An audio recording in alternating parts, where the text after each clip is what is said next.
ပလဲလေးတယောက်လိုငါနာမည်ကမင်းမြတ်နိုးပါပဲပုပ်ပါတောင်ချေမျိုးကနေနေတိုင်းမနက်ခင်းစောစောထမင်းဆန်ပူဖုတ်ပြီးစိုးစွတ်တဲ့လေတဲကိုတဆန်တဲခါကြိုက်ကကားစီးသွားတတ်တဲ့မိန်းကလေးတယောက်ပါငါဘဝကရိုးရှင်းပေမဲ့စိတ်ထဲမှာတော့အမြဲတမ်းကြီးမားတဲ့အိမ်မက်တွေနဲ့ပြည့်နေခဲ့တယ်အဖေရဲ့လေယာမြေတွေကိုပြန်ရွေးနိုင်ဖို့ငွေတောင်းဖို့ကားမောင်းအလုံးနဲ့ရိုးရိုးဘဝကြီးကိုဖန်တီးကျင်ခဲ့တာပဲဒါပေမဲ့ငါဘဝဟာဒီတစ်ချိန်မှာမျောလင်းချက်တစ်ခုဆိုတဲ့မီးတောက်လေးကြောင့်ပြောင်းလဲသွားခဲ့တယ်ရစ်တာမျိုးကနေထိုင်သူဒေါ်အာမီနာဆိုတဲ့အလုပ်ရှင်မျိုးသမီးကြီးနဲ့ငါအစီအစဉ်တွေဘလို့တွဲဖက်သွားမလဲဆိုတာကိုစတင်ပြောပြခြင်းပါတယ်ဒေါ်အာမီနာရဲ့အိမ်ကြီးကတော့ရစ်တာမျိုးရဲ့အလဲပိုင်းမှာတည်ရှိတဲ့အလှဆုံးနဲ့အိမ်ကြီးတစ်လုံးပါအိမ်တကားတွေဟာရွှေရောင်နန်းတော်လိုတောက်ပပြီးဖြော့ပျော့အပြာရောင်ကန်နာတွေကလေးတိုက်ရင်ပျော်ရင်းလှပါတယ်ဒေါ်အာမီနာကိုငါရဲ့အလုပ်ရှင်လို့သာမတိကြပေမဲ့သူမရဲ့အမြင်ကတော့ယောဂဘိုးတွေကဲ့သို့ငါ့ကိုရှောင်တိန်နေတတ်တယ်ငါကဆက်ဆိုးသောမြန်မာပြည်ကခြေစွမ်းနဲ့လွယ်ကူစွာပျောက်သွားသူတွေတဲကတယောက်မို့လို့ငါ့ကိုမကြိုက်တဲ့သူတွေအများကြီးရှိတယ်ဒါပေမဲ့ဒေါ်အာမီနာရဲ့မျက်နှာမှာရှူတောင်ကွဲနေတာဆွဲဆောင်မှုနဲ့အနက်ရှိုင်းတဲ့စိတ်သက်တွေကိုငါမမြင်လို့မရခဲ့ပါဘူးသူမရဲ့အဝတ်စားတွေကတော့မြန်မာနိုင်ငံရဲ့ဘိုလန်းမှာစောင်းရသည့်ပွဲတော်တွေမှာတရုပ်ဆောင်ကြတဲ့အမျိုးသမီးတွေအတိုင်းလှပပြီးချစ်စရာကောင်းတဲ့အဖြူရောင်အလေးအထများချီထားတဲ့လက်ဝတ်ရတနာတွေရွှေရောင်နန်းတော်ဆန်းဆန်းဝတ်ဆင်ထားတာကြောင့်သူမရဲ့အလှတရားဟာပိုပြီးထင်ရှားတယ်သူ့ရဲ့အစံပုံစံကတော့ရှုပ်ထွေးပြီးချစ်စရာကောင်းတဲ့မိန်းမကြီးတဦးလိုပဲတနေ့မှာတော့ကျွန်တော်ကိုခါလေးလို့ခေါ်တဲ့သူမရဲ့အမဖြစ်သူကအိမ်ကြီးရဲ့ရုံးခန်းမှာဖိတ်ခေါ်လာတယ်မင်းမြတ်နိုးဒီအိမ်မှာမင်းနေလို့မရတော့ဘူးမင်းအနေနဲ့လက်ထပ်ဖို့အချိန်ရောက်ပြီဆိုပြီးတန်တရားတွေနဲ့ပြောပြလာတယ်ငါရင်ထဲကတုံလုံးမှုတွေဟာမီးတောက်တွေလိုတောက်ပပြီးမင်းနဲ့ဒေါ်အာမီနာရဲ့မတူညီတဲ့ဘဝတွေကတခုတည်းဖြစ်လာမယ်ဆိုတဲ့စိတ်ထဲကအန္တရာယ်တွေရင်ထဲကိုမြောက်မားလာတယ်ငါရဲ့ရိုးသားမှုနဲ့ဘဝရဲ့ရည်မှန်းချက်တွေကြားမှာငါရဲ့ရွေးချယ်မှုကဘလို့ဖြစ်လာမလဲဒေါ်အာမီနာရဲ့လက်ထက်စာချုပ်နဲ့ငါရဲ့ကားမောင်းသမားဘဝကြားကအလှည့်ပြောင်းတွေကဘာတွေရှိမလဲဆိုတာကိုနောက်ပိုင်းမှာစိတ်ဝင်စားစရာကောင်းတဲ့အဖြစ်အပျက်တွေနဲ့တင်ပြသွားပါမယ်။ဒါပေမဲ့ဒီနေ့ငါဘဝရဲ့အစပျိုးရာကဒီလိုပဲကားမောင်းသူအနေနဲ့ရိုးရှင်းတဲ့ငါဘဝကိုဖျက်ဆီးခဲ့တဲ့မနက်ခင်းတစ်ခုလောက်တော့သိကြပါတယ်။ငါဘဝမှာဘာညာဖြစ်လာမလဲဆိုတာကိုငါသိချင်နေတယ်။အပိုင်းတစ်ပြီးဆုံးဒီနေ့မနက်ခင်းဟာပိုပြီးစမ်းကြယ်နေတယ်ငါမနက်ဖန်ထိမျက်စိမဖွင့်ကျင်သလိုထမင်းကလည်းချက်မထားကျင်ဘူးဒေါ်အာမီနာရဲ့အိမ်ကြီးရဲ့အခန်းကြီးထဲမှာငါနေရင်မိမိကိုယ်ကိုမေးမြန်းနေခဲ့တယ်ဒီလူကြီးမင်းရဲ့လက်ထက်ခေါ်ခံရဖို့ဘာကြောင့်ငါ့ကိုရွေးတာလဲငါကရွာရဲ့မာတီနာလို့မပြောရဘူးငါကရိုးရိုးကားမောင်းသမားတယောက်ပဲဒါပေမဲ့ဒီအိမ်ကြီးရဲ့အချိုးစားတွေရွှေဝတ်ရတနာတွေနဲ့လှပတဲ့အဝတ်စားတွေကြားမှာငါတယောက်မသက်တမ်းတမ်းရှိသလိုခံစားရတယ်။အဲ့ဒီနေ့မနက်ပိုင်းမှာငါ့ကိုခါလစ်ကပြန်ခေါ်လာတဲ့သူ့ရဲ့ရုံးခန်းကတစ်ဖက်မှာငါအတွက်အရေးကြီးတဲ့စကားတွေရှိတယ်လို့ပြောတယ်။ခါလစ်ဟာပေါ်လွင်စွာရဲရင်းတဲ့လူတစ်ယောက်အဖြူရောင်ဝတ်စုံတစ်ထည်နဲ့တက်ရောက်မှုရှိတဲ့မျက်လုံးတွေလက်စွပ်တောက်ပပြီးလက်မောင်းမှာတောက်ပတဲ့စိန်ရွှေတစ်လုံးဝတ်ထားတယ်။သူ့ရဲ့အတန်ကတော့ပိုပြီးတည်ငြိမ်မင်းရဲ့ဘဝကိုပြောင်းပေးမဲ့သတင်းတွေကိုတန်တရားမရှိစွာပြောပြခြင်းတဲ့သူလိုပဲမင်းမြတ်နိုးဒီအိမ်မှာမင်းနေတဲ့အချိန်လွန်သွားပြီးမင်းနေနဲ့ဒီစာချုပ်ကိုလက်မှတ်ထိုးဖို့လိုတယ်မင်းရဲ့ဗီဇာနဲ့အလုပ်ခွင့်တွေပြဿနာတွေရှိနေပြီးခါလစ်ကပြောလာတယ်ငါရင်ထဲကတောက်ပတဲ့မီးပုံစံလေးတွေပြတ်သွားပြီးနာကျင်မှုနဲ့စိတ်ပူပန်မှုတွေတပြိုင်နက်ရောက်လာတယ်ငါကလက်မှတ်ထိုးဖို့မလိုချင်ဘူးငါအိမ်ပြန်ခြင်းနဲ့ရွာပြန်ခြင်းနဲ့ဒါပေမဲ့ခါလစ်ကမေးတယ်မင်းအတွက်အဆင်ပြေစေဖို့ငါကကမ်းလှမ်းချက်တစ်ခုရှိတယ်မင်းရဲ့အဖေ့လေအကျွေးတွေကိုငါပေးဆောင်ပေးမယ်ဒါနောက်မင်းဟာဒေါ်အာမီနာရဲ့တရားဝင်ခင်မွန်းဖြစ်ဖို့လိုတယ်ငါနှလုံးသားက10မိနစ်လောက်ကြောက်ကွင်းပြန်နေတော့ငါကဆွဲဆောင်မှုနဲ့အနေရကြားကြော်လွှားနေတဲ့ခါလေးရဲ့မျက်နှာမှာအပြုံးတစ်ခုပြန်ပေါ်လာပြီးဒီကမ်းလှမ်းချက်ကိုလက်ခံမယ်ဆိုရင်မင်းရဲ့ဘဝပိုပြီးလွတ်လပ်ပြီးချမ်းသာလာမယ်လို့ပြောတယ်ငါအတွေ့ထဲမှာတော့ငါရဲ့ရိုးသားမှုငါရဲ့မိသားစုနဲ့ငါရဲ့အိမ်ပြန်သွားခြင်းစိတ်တွေကြားမှာတိုက်ခိုက်မှုကြီးရှိနေတယ်ဒါပေမဲ့ဒီအိမ်ကြီးရဲ့အလှဆန်းပြတ်တဲ့အဝတ်စားတွေနဲ့ရွှေရတနာတွေရဲ့တောက်ပမှုဟာငါ့ကိုဆွဲဆောင်နေပြီးငါ့ကိုလက်ထက်ခေါ်နေတယ်ဆိုတဲ့သက်သေတွေကိုဖယ်လို့မရဘူး ခါလေးကစာရွက်စာတမ်းတွေကိုဖွင့်ပြပြီးငါ့ကိုအတင်းကျပ်ပြောပြနေတယ်မင်းစာချုပ်ကိုမဖျက်ရင်ငါတို့ရဲ့စီးပွားရေးအရေးအကြောင်းတွေပြဿနာမရှိဘူးဒါပေမဲ့မင်းကဒီအိမ်မှာနေထိုင်ဖို့လိုအပ်တယ်မင်းရဲ့ရွေးချယ်မှုကအမြဲတမ်းဒီမှာပဲဖြစ်နေမယ်လို့ငါရဲ့မျက်လုံးတွေကတောက်ပပြီးချွေးတွေဆွဲနေတော့ငါရဲ့ရိုးသားမှုနဲ့အနာဂတ်ကြားခြားနာချက်ကိုနားလည်ဖို့စူးစမ်းနေတယ်မင်းကကိုယ့်ရဲ့ငွေကြေးနဲ့မိသားစုအတွက်တိုက်ပွဲဝင်ရမယ်ဒါမှမဟုတ်အချစ်နဲ့ဆက်သွယ်ပြီးဒီအိမ်ကြီးနဲ့ပေါင်းသိမ်းရမယ်ဆိုတာကိုသဘောတူရမယ်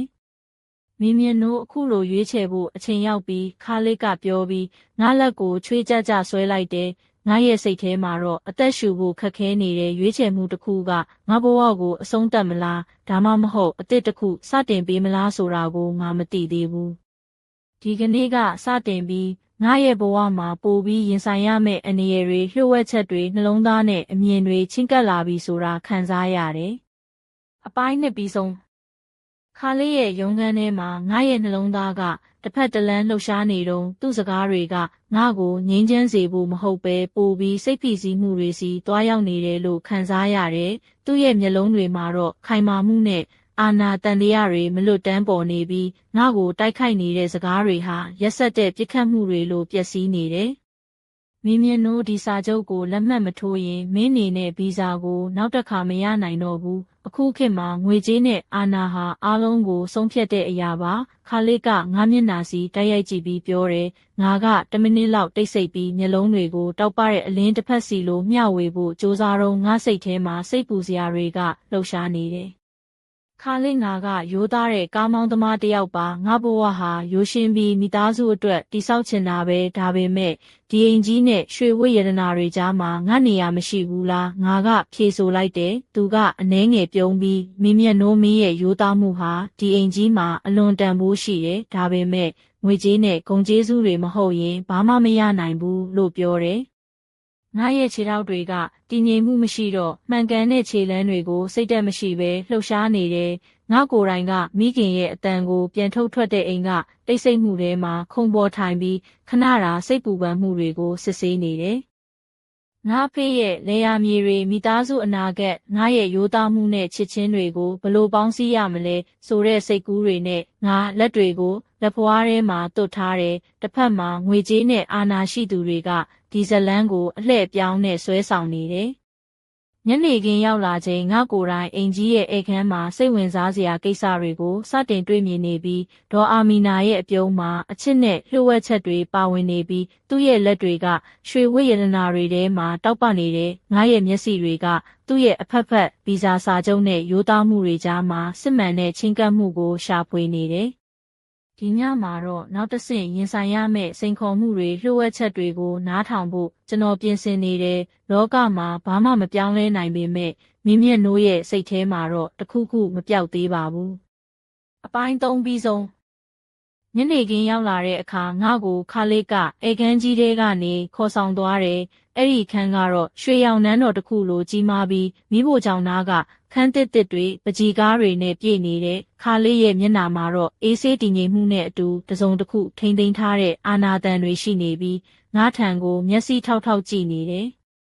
မင်းမျက်နှိုးဒီမှာမင်းအနေနဲ့လိုက်နာဖို့လိုတဲ့အရာတွေရှိတယ်မင်းရဲ့အနာဂတ်ကိုငါကြိုတင်စီစဉ်ပေးခြင်းနဲ့ခါလေးကပြောတယ်ငါရဲ့နှလုံးသားကတော့အတန်တိတ်တိတ်နဲ့တုန်လှုပ်နေတာငါရဲ့လက်လှဲ့တွေကရင်ထဲကစိတ်ဖိစီးမှုတွေကိုထိမထားနိုင်တော့ပါဘူးသူကစာရွက်စာတမ်းတွေထုတ်ပြီးတစ်ခုချင်းဖော်ပြတယ်ဒီစာချုပ်မှာမင်းရဲ့အခန်းကဏ္ဍတွေအလုပ်တာဝန်တွေနဲ့ငွေပေးချေမှုတွေပါဝင်တယ်မင်းလက်မှတ်ထိုးရင်ငါတို့ရဲ့စီးပွားရေးလုပ်ငန်းမှာလုပ်ကင်ခွင့်ရမယ်မလုပ်ရင်တော့ဗီဇာပြတ်သွားမှာပါခါလေးရဲ့အတန်ကစိတ်တူးညံ့စားပွဲဖြစ်ပြီးတစ်ဖက်မှာတော့ငါရဲ့စိတ်ထဲကငြိမ်းချမ်းမှုနဲ့ရိုးသားမှုတို့ကိုချိုးဖောက်နေတယ်ငါရဲ့အဝတ်စားဟာမြမရိုးရာပန်းနုရောင်လက်ရှိအင်ဂျီနဲ့ချီထားတဲ့အနက်ရောင်ဝတ်စုံတစ်ထည်ခြေထောက်မှာတော့လက်ဖက်ရောင်စပေါ်ရှားပုံကျန်းဖက်နှက်တစ်စုံလက်ပတ်မှာရွှေရောင်လက်စွပ်တွေနဲ့လက်ကောက်တွေတောက်ပနေပြီးငါရဲ့မျက်လုံးတွေကတော့ခြောက်သွေ့ပြီးနူးညံ့တဲ့အာရက်ပုံစံမျက်လုံးဖုံးစည်းတစ်ခုနဲ့ပုတ်ထားသလိုလှပါတယ်ငါကိုငွေကြေးနဲ့အာဏာနဲ့ဝယ်ဖို့မဖြစ်နိုင်ဘူးဒါပေမဲ့ငါရဲ့ရိုးသားမှုနဲ့တစ္ဆာကိုမျှော်လင့်ထားတယ်လို့င စကားပြောတာနားထောင်ပြီးခါလစ်ကအနှဲငယ်အေးဆေးပြုံးတယ်မင်းမျက်နှိုးဒီမှာမင်းစူးစမ်းရမယ့်ကိစ္စတွေရှိတယ်မင်းရဲ့ရွေးချယ်မှုကအရေးကြီးတာပဲဆိုပြီးသူ့လက်ထဲကစာရွက်တစ်စောင်ကိုငါစီပေးလိုက်တယ်ငါစာရွက်ကိုဖတ်စဉ်စိတ်ထဲကတင်းမာမှုတွေပိုပြီးမြင့်တက်လာတယ်စာရွက်ထဲမှာမင်းရဲ့အိမ်ကြီးရဲ့ပိုင်ဆိုင်မှုတွေငွေပေးချေမှုစာချုပ်တွေနောက်ဆုံးတော့မင်းရဲ့ဘဝနဲ့ပတ်သက်တဲ့ကန့်သက်ချက်တွေလည်းပါဝင်ခဲ့တယ်ဒီစာချုပ်ကိုလက်မှတ်ထိုးတာနဲ့မင်းရဲ့ဘဝဟာအမြဲတမ်းဒီအိမ်ကြီးနဲ့ပတ်သက်လာမှာဖြစ်တယ်။ဘာကြောင့်လဲဆိုတော့ဒေါ်အာမီနာရဲ့အမွေနှစ်တွေကိုမင်းကာကွယ်ရမယ်။ခါလစ်ကပြောပြီးငါလက်ကိုချွေးစိမ့်စိမ့်ဆွဲလိုက်တယ်။ငါရဲ့စိတ်ထဲမှာတော့စိတ်မချမ်းသာခြင်းခြောက်သိမ်းမှုနဲ့စိုးရိမ်မှုတွေလှုပ်ရှားတယ်။ငါရဲ့မိသားစုနဲ့ရိုးသားမှုတွေကြားမှာတစ်ချက်တည်းရွေးချယ်ဖို့ပင်ပန်းနေရတယ်။အဲ့ဒီညမှာတော့ငါရဲ့ဘဝဟာစိတ်ဝင်စားဖွယ်အနှောင့်အယှက်တွေနဲ့ပြည့်နေပြီးငါရဲ့ရွေးချယ်မှုဟာမနှက်ဖြန်ဘာဖြစ်လာမလဲဆိုတာကိုသိချင်နေတယ်။အပိုင်းလေးပြီးဆုံးညကငါစိတ်ထဲကစိတ်ဖိစီးမှုတွေဟာအလင်းမီးတောက်ထဲကမီးဖိုဆက်ကလောင်နေတဲ့မီးတိုင်တစ်ခုလိုပြန့်နှံ့နေခဲ့တယ်။ဒေါ်အာမီနာရဲ့အိမ်ကြီးမှာငါတယောက်တည်းထိုင်ရင်းအိတ်မပျော်ပဲမျက်စိလှည့်နေခဲ့တယ်။သူမရဲ့အလှပကြီးကားတွေရွှေဝတ်ရတနာတွေကငါ့ကိုမျက်စိတွေ့စရာအလှပပေးခဲ့ပေမဲ့အတွင်းမှာတော့အသက်ရှူဖို့ခက်ခဲနေတဲ့စိတ်ထိခိုက်မှုတွေကိုပုံမခံစားရတယ်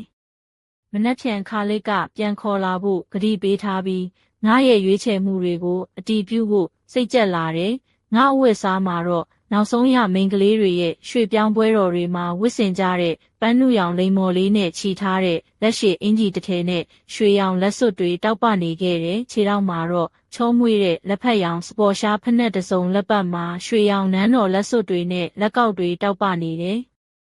ငါရဲ့စိတ်ထဲကစိုးရိမ်မှုတွေဟာမီးဖိုဆက်ထဲကမီးပုံစံတွေလိုတိုးတက်နေပြီးဘလို့ရွေးချယ်ရမလဲဆိုတာကို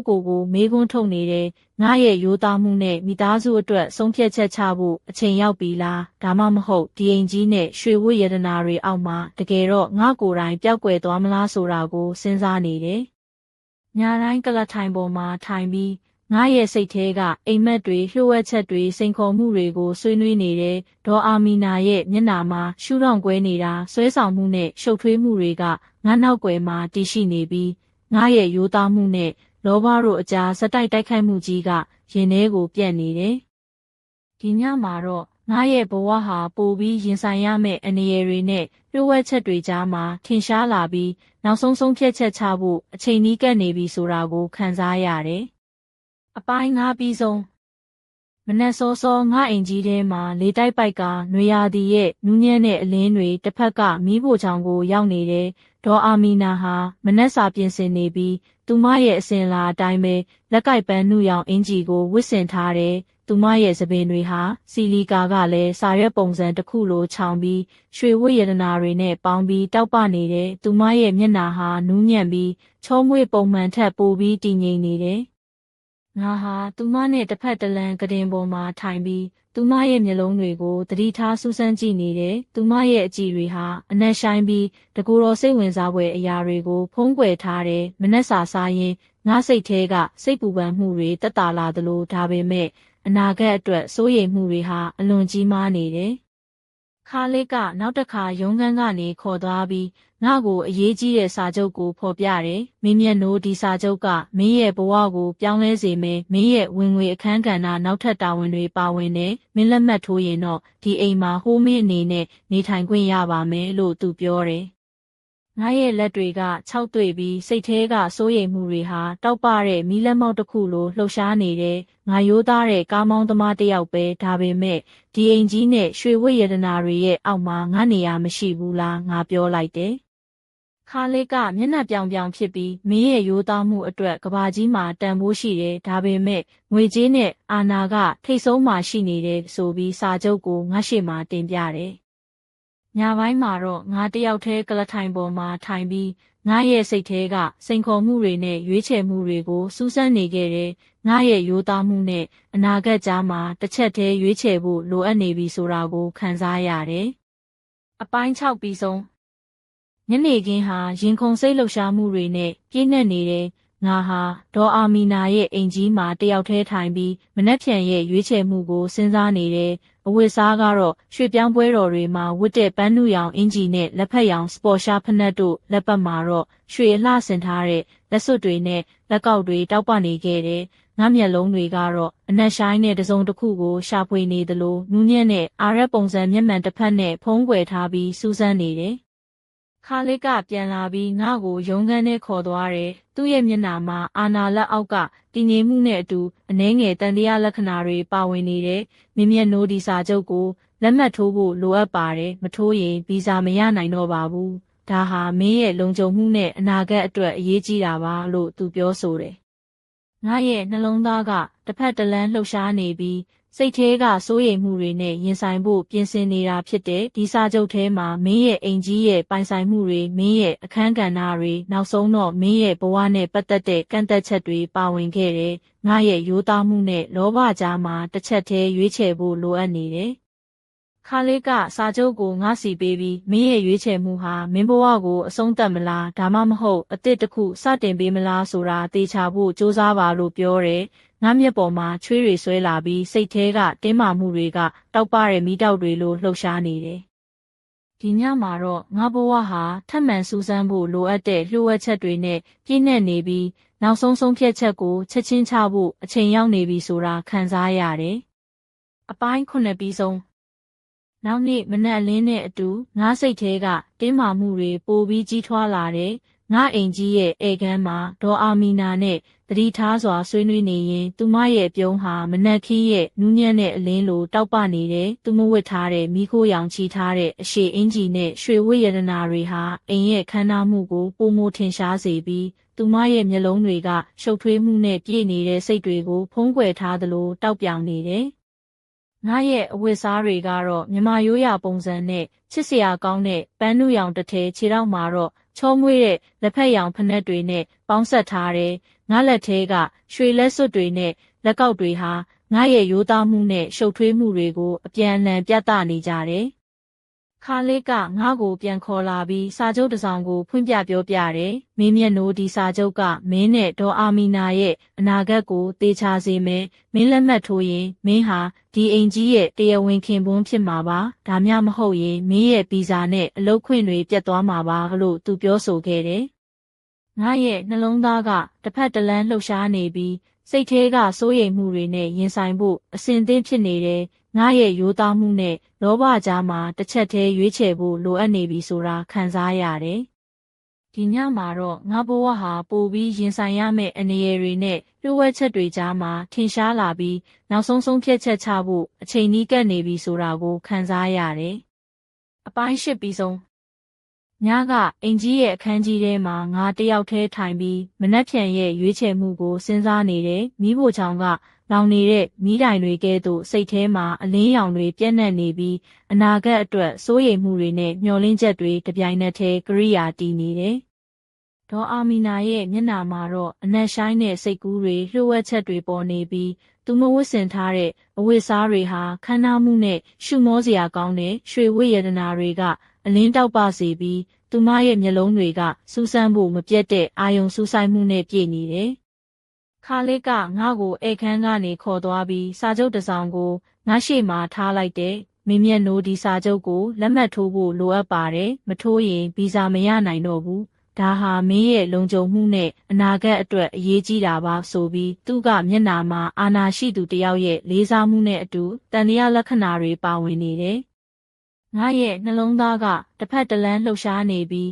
စိတ်ထဲကစိုးရိမ်မှုတွေနဲ့ရင်ဆိုင်ဖို့ပြင်ဆင်နေတယ်။ငါရဲ့ရိုးသားမှုနဲ့လောဘကြားမှာတစ်ချက်တည်းရွေးချယ်ဖို့လိုအပ်နေပြီဆိုတာခံစားရတယ်။ဒီညမှာတော့ငါဘဝဟာပိုပြီးရင်ဆိုင်ရမယ့်စိန်ခေါ်မှုတွေနဲ့လျှို့ဝှက်ချက်တွေကြားမှာထင်ရှားလာပြီးနောက်ဆုံးဆုံးဖြတ်ချက်ချဖို့အချိန်နီးကပ်နေပြီဆိုတာကိုခံစားရတယ်။အပိုင်း9ပြီးဆုံးညကအိပ်ရာထဲမှာမျက်စိတောင်မပိတ်နိုင်ပဲငါတယောက်တည်းလှည့်လည်နေခဲ့တယ်။ဒေါ်အာမီနာရဲ့ဧကန်းကြီးမှာတိတ်ဆိတ်တဲ့လေတိုင်းမှုတွေရွှေရောင်အလင်းတွေကကျွန်တော်ရဲ့စိတ်ထဲမှာတောက်ပနေပြီးငါရဲ့ရွေးချယ်မှုတွေဟာအလင်းနဲ့အမှောင်ကြားမှောင်မိုက်နေတော့ခါလေးရဲ့စကားတွေစာချုပ်တွေနဲ့ငါရဲ့ရိုးသားမှုမိသားစုနဲ့ငါရဲ့အနာဂတ်ကို ငါစဉ်းစားနေစဉ်မှာငါရဲ့မျက်စိတွေကအိမ်ထဲမှာတောက်ပနေတဲ့မီးဖိုဆက်အလင်းတွေကိုတောက်ပနေစေခဲ့တယ်။ငါရဲ့ရွေးချယ်မှုဟာဘာဖြစ်လာမလဲဆိုတာကိုငါမသိသေးပေမဲ့ငါနှလုံးသားမှာတစုံတစ်ခုပြောင်းလဲဖို့အားကောင်းနေတယ်။ဒီတော့ငါဘဝရဲ့နောက်ွယ်မှာကောင်းကင်မှာမိုးကြိုးတစ်စင်းကွဲသွားသလိုလျှို့ဝှက်ချက်တစ်ခုကစတင်ဖွင့်လှစ်ဖို့အချိန်ရောက်လာပြီလို့ခံစားရတယ်။ဒေါ်အာမီနာနဲ့ခါလစ်တို့ရဲ့လျှို့ဝှက်မှုတွေငါရဲ့ရွေးချယ်မှုနဲ့အနာဂတ်ကြားမှာဆက်လက်ဖြစ်ပေါ်နေမဲ့အဖြစ်အပျက်တွေဟာနောက်ပိုင်းမှာကြည့်ရှုရမယ့်အကြောင်းစိတ်ဝင်စားစရာကြီးကြီးမားမားတစ်ခုဖြစ်လာမှာပါ။အခုတော့ငါရဲ့ဘဝကမနှက်ဖြန်နေ့အတွက်တခြားအပိုင်းတစ်ခုစတင်ဖို့ပြင်ဆင်နေပြီ။အပိုင်းတစ်ဆက်ပြီးဆုံး